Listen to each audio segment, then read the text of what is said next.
Halo teman-teman yang kelakuannya kayak kaiju. Belakangan ini banyak kasus tindakan penikaman massal di Jepang, yang merupakan sebuah kejadian yang meniru kasus yang pernah terjadi sebelumnya. Seperti kasus Joker kemarin yang meniru kasus yang terjadi pada bulan Agustus tahun 2021 dan kasus penusukan pada bulan Agustus juga meniru kasus yang pernah terjadi sebelumnya. Namun jika mundur ke belakang kita akan tahu kapan tindakan penikaman massal ini menjadi sebuah tren di Jepang. Tepatnya pada tahun 2008. Rabu, tanggal 19 Maret tahun 2008 seorang pria berusia 72 tahun ditemukan meninggal dengan luka tusukan di tubuhnya. Lokasinya di daerah perumahan Suchiura di prefektur Ibaraki, Jepang Timur. Selanjutnya pada Minggu tanggal 23 Maret tahun 2008 seorang pria berusia 27 tahun juga ditemukan meninggal karena luka tusukan dan sebanyak 7 orang juga terluka, termasuk wanita berusia 62 tahun sekitar 200 meter dari stasiun Arakawa-oki tidak jauh dari lokasi serangan pertama. Pelaku diketahui melarikan diri. Sedikitnya 5 ambulans dikerahkan untuk menolong para korban. Peristiwa itu dikenal sebagai penikaman massal Suchiura. Pelaku serangan tersebut bernama Masahiro Kanagawa yang saat itu berusia 24 tahun dan baru bisa diamankan beberapa jam kemudian. Masahiro Kanagawa lahir pada tanggal 13 Oktober tahun 1983. Dia terlahir sebagai anak pertama dari 3 bersaudara. Saat SD dia menghabiskan masa kecilnya di Shanghai dan New Orleans. Namun dia kembali ke Jepang saat kelas 6 SD. Dia tidak begitu dekat dengan ayahnya, karena ayahnya terlalu sibuk bekerja sehingga dia jarang berkomunikasi dengan keluarganya. Saat masih usia anak-anak hingga remaja, Masahiro merupakan anak yang baik meskipun dia tidak punya banyak teman maupun sering keluar rumah. Tidak ada tanda-tanda yang mencurigakan. Tapi saat akan lulus dari SMA, Masahiro ini mulai bingung mau melanjutkan kemana. Tapi akhirnya ia memilih untuk langsung bekerja sebagai pekerja paruh waktu di sebuah toko serba. Di tempat kerja Masahiro bekerja dengan baik. Uang gaji Masahiro juga ditabung untuk membeli game keluaran terbaru. Dia juga sempat menjadi juara kedua dari turnamen game Ninja Gaiden di wilayah Kanto. Namun hal tersebut tidak cukup untuk memberinya harapan untuk tetap hidup. Di samping gajinya yang kecil, ternyata dia juga tidak begitu menikmati hidupnya.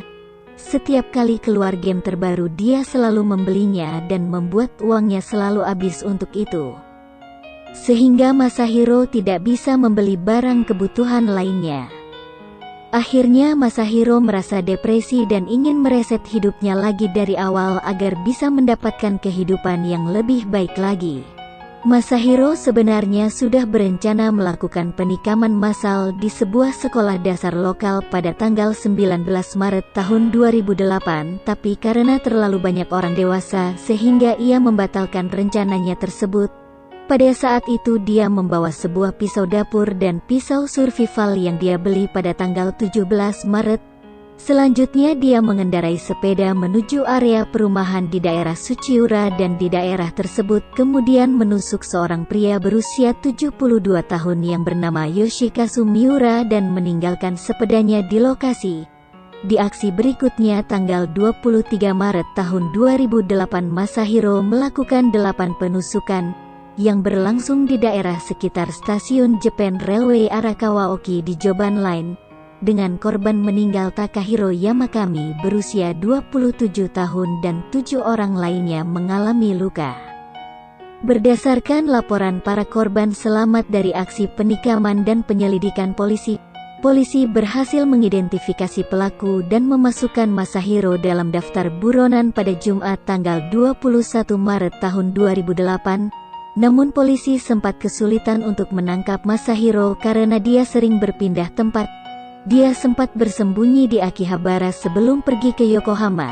Namun karena di Yokohama dia tidak mendapatkan kamar hotel untuk bermalam, akhirnya dia memutuskan untuk kembali ke Tokyo dan menginap di sebuah hotel di daerah Kanda.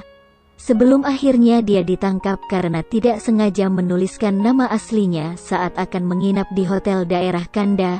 Pada saat itu resepsionis hotel secara diam-diam menghubungi polisi saat dia beristirahat di kamarnya. Dia mengatakan melihat seseorang yang mungkin dicari polisi Jepang saat itu. Ketika ditanya polisi tentang alasannya untuk melakukan aksinya, Masahiro menjawab, "Aku ingin membunuh orang. Aku tidak peduli siapa mereka. Aku tidak bisa bunuh diri karena itu akan terlalu menyakitkan. Kupikir aku bisa menerima hukuman mati jika aku membunuh sejumlah orang."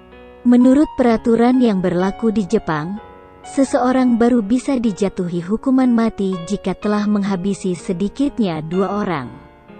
Hal tersebutlah yang dimanfaatkan oleh Masahiro untuk mendapatkan hukuman mati sebagai upaya untuk bundir. Media menganggap Masahiro terpengaruh oleh aksi penikaman massal yang dilakukan oleh Tomohiro Kato di Akihabara dan juga game Ninja Gaiden, Dragon Sword, karena sempat mengikuti turnamen game tersebut dan mendapatkan juara 2 di turnamen tersebut.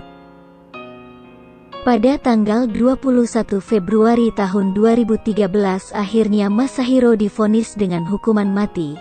Sesuai dengan aturan yang berlaku di Jepang pada saat itu, setiap 2 pembunuhan maka pelaku akan dihukum mati, dan dia mendapatkan hukuman mati karena tindakan yang dilakukannya, seperti yang dia inginkan. Selama persidangan Masahiro menolak untuk berbicara dengan pengacara yang membelanya. Meskipun terlihat sekali bahwa pengacaranya sangat berjuang mati-matian agar Masahiro tidak dihukum mati dan bahkan mengatakan kepada hakim kalau Masahiro sedang mengalami masalah mental. Namun pembelaan tersebut ditolak oleh hakim di pengadilan. Setelah vonis hukuman mati dijatuhkan, Masahiro tidak mengajukan banding sehingga jalannya persidangan bisa begitu singkat, karena tidak ada proses hukum lanjutan setelah vonis dijatuhkan. Berbeda dengan persidangan pada umumnya yang bisa berlangsung sangat lama karena ada beberapa tahapan yang harus dilalui sebelum eksekusi hukuman dilaksanakan. Bahkan setelah vonis pertama dijatuhkan, proses persidangan belum bisa dikatakan berakhir karena masih ada banding. Jika banding ditolak, masih ada kasasi dan ada juga grasi atau amnesti untuk terpidana hukuman mati. Namun semua itu tidak berarti bagi Masahiro Kanagawa. Dia ingin semua cepat selesai dan segera bereinkarnasi kembali. Salah satu keuntungan dari dihukum mati dibandingkan bundir adalah sudah pasti mayat Masahiro akan diurus negara dibandingkan dengan bundir yang mungkin belum tentu ada orang yang mengurus mayatnya. Di Jepang pernah beberapa kali terjadi aksi penikaman massal, seperti insiden Shimonoseki, insiden sekolah Osaka, insiden Akihabara, dan beberapa lainnya. Sebagian besar memiliki alasan yang sama, yaitu ingin dihukum mati. Hal tersebut menimbulkan keprihatinan. Banyak akademisi dari berbagai universitas di Jepang mendesak agar hukuman mati dihapus, karena memvonis pelaku penusukan massal sama saja dengan memberi hadiah kepada mereka.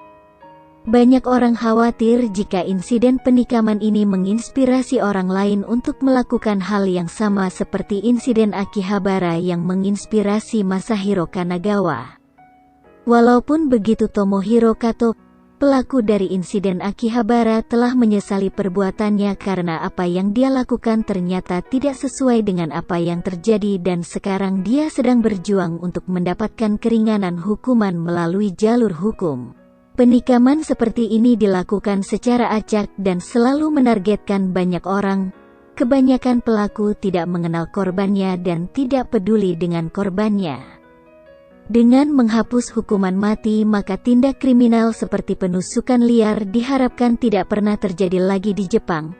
Karena ketika melakukan penikaman massal, pelaku tidak akan menghitung berapa banyak orang yang akan menjadi korban. Jumlah korban bisa saja sedikit, tapi bisa juga banyak, lebih dari 2 orang.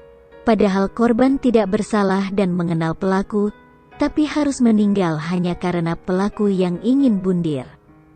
Penikaman massal di tempat umum di Jepang menjadi hal yang sangat harus diwaspadai.